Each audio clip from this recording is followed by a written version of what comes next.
intervención se trata de la asambleísta por Loja por el Movimiento Creo, Yanine Cruz.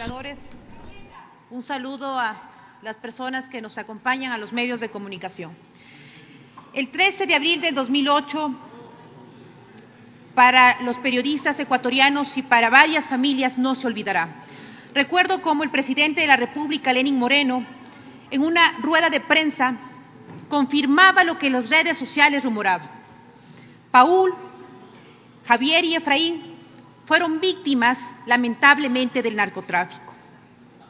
Autoridades no pudieron responder más que incoherencias y guardaron silencio frente a la muerte de los 3 colegas periodistas. Quiero señalar esto, señora presidenta, porque días antes de esta tragedia presenté una reforma a la Ley Orgánica de Comunicación, donde el Estado tiene que garantizar un sistema integral de protección y de información a los trabajadores de la comunicación. Esto no era nada nuevo. Países como México, Colombia y varios países de Europa protegían la vida de los comunicadores sociales, de los periodistas. Se podría tranquilamente poder dar las zonas de seguridad donde ellos podían transitar, tener GPS para monitorear el camino de los comunicadores sociales. Inclusive se podía poner el estatus de testigos protegidos cuando ellos se enfrentan a problemas como narcotráfico, corrupción, delincuencia organizada, trata de personas. ¿Por qué señalo esto, señora presidenta? Con absoluto respeto a quienes ofrendaron su vida por la verdad, es que tenemos que también presentar en este proyecto de ley la garantía para cuidar la vida de quienes nos dan ejemplo de verdad y resistencia. Es una lástima que durante la época del segundo boom petrolero se haya dejado estos mecanismos de protección a los comunicadores sociales. Una garantía mínima tienen que ser los seguros de vida. Pero claro, se dedicaron a perseguir, a hostigar, a cuestionar a medios que sí querían sacar a la luz temas de corrupción. La Supercom, y tengo que decirlo con vergüenza, fue propuesta de un lojano cuestionado en la administración pública como en su quehacer administrativo. Pero tengo la fortaleza de decirle que los lojanos estamos con la altura debatiendo este proyecto para decir que la Supercom fue una propuesta para limitar el trabajo periodístico y para sancionar a quienes criticaban al poder. En ese sentido, señora presidenta, tengo que hablar con la legitimidad del 100% de las sanciones administrativas, más del 80% venían del ex superintendente Ochoa y el resto por parte de funcionarios públicos.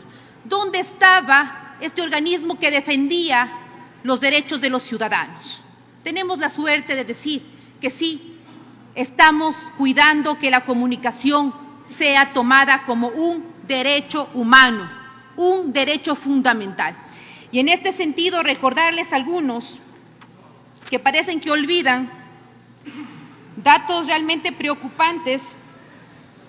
Según organizaciones internacionales, el número de agresión a la libertad de expresión desde el año 2008 al año 2016 se incrementó de 22 a 491 agresiones. En el año 2014, 283 atentados a la libertad de expresión. En el 2015, 499.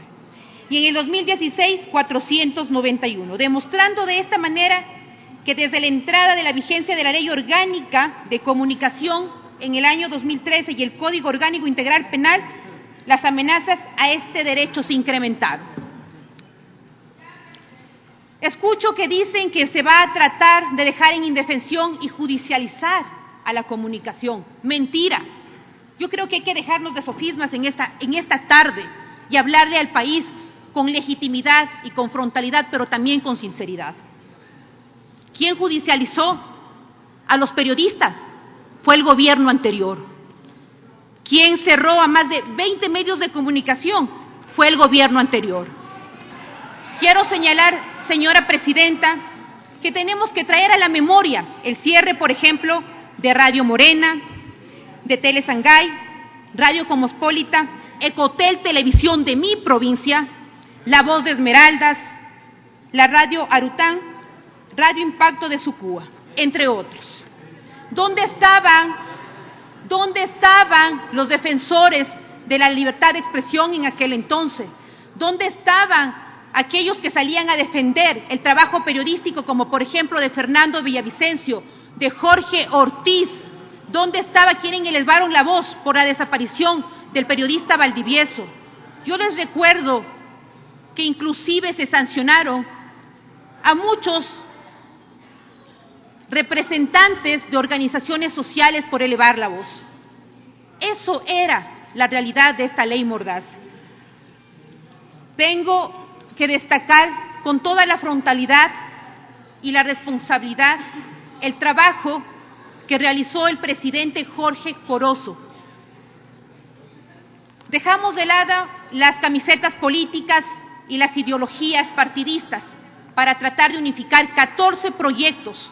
Tuvimos la oportunidad de analizar más de 80 comparecencias, catedráticos, representantes de la academia, de los gremios de la federación, en este caso de la Unión Nacional de Periodistas, y un sinnúmero de comunicadores sociales, que sí, nos dejaron claramente su visión, sus expectativas, pero también sus sugerencias.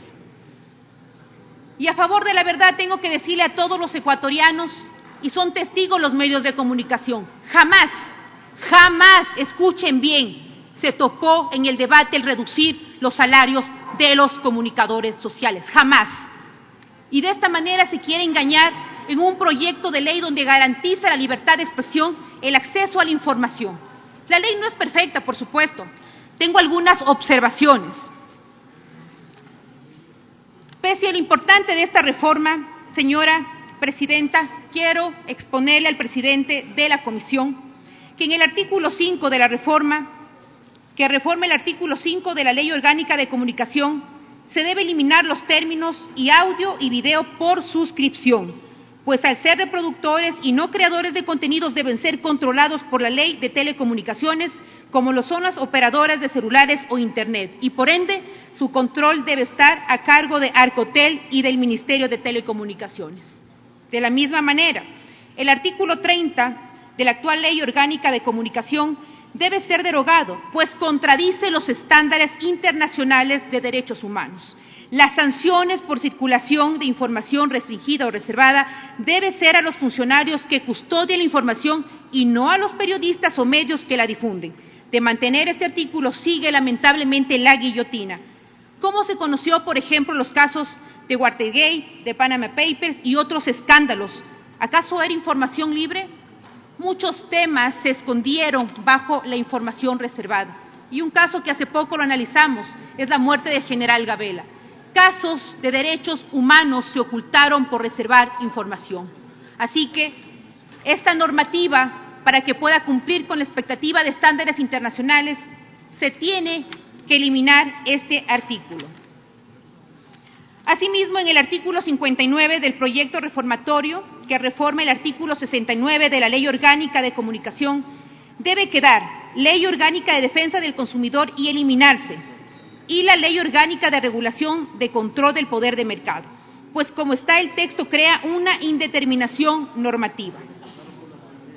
A la vez, debe reformarse el artículo 72 de la Ley de Defensa del Consumidor y sustituir la palabra autoridad competente por juez de contravenciones. En la tercera transitoria, luego de la palabra revisada, sugiero incorporar por la propia institución en el plazo de 120 días. Señora presidenta, dentro de la comisión hemos hecho lo humanamente posible por presentar un proyecto de ley que cuide la vida de los periodistas, pero también el acceso a la información. Le queda un minuto, asambleísta. Hemos recogido la propuesta de todos los sectores y en buena hora por el país. Se está presentando un proyecto donde nos permita discrepar, criticar, opinar, escribir, pero también tenemos que tener claro que quiénes son los que se sienten con esta normativa un malestar son quienes no creen en la democracia. Este proyecto va por los que no están aquí y dejaron un legado de verdad, pero también por los periodistas que día a día se juegan la vida por informarnos. Gracias. Gracias, señora asambleísta. Tenemos un punto de información que ha sido solicitado por